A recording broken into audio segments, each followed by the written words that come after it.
The New York Giants wide receiver room is an interesting group this year. Last season, though, let's talk about that for a moment. The unit wasn't bad last year. According to Pro Football Focus, they ranked the Giants receivers 25th, a ranking that, in our estimation, might have had more to do with the revolving door at quarterback than the talent itself.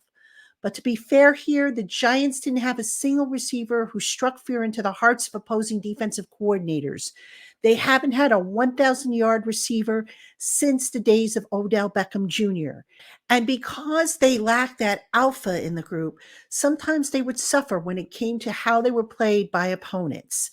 This year, things are expected to be different thanks to the addition of Malik Neighbors, a legitimate number one receiver candidate who is a yards after the catch specialist and who can take the top off of a defense with his speed. The hope is that Neighbors will be able to draw some attention away from the other receiving options on the field and open up some possibilities in the Giants' passing game that just maybe weren't there consistently last year. Besides Neighbors, the Giants have Wan'Dale Robinson, who many national analysts, and as do we, agree that he could end up as the breakout star on offense given his quote unquote joystick type of abilities as a receiver and a runner.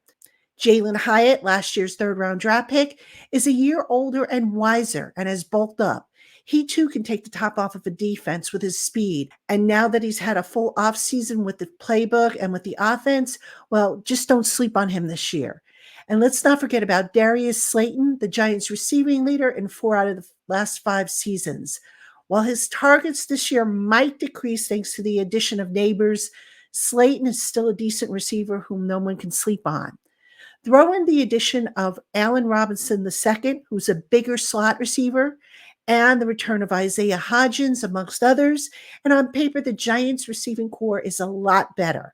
Of course, games aren't won on paper, but if the Giants' offensive line does its job in giving the quarterbacks time to throw, and the quarterbacks are accurate with their throws, there's no reason to think that the Giants' receiving core this year won't rise in the league rankings by the end of the season.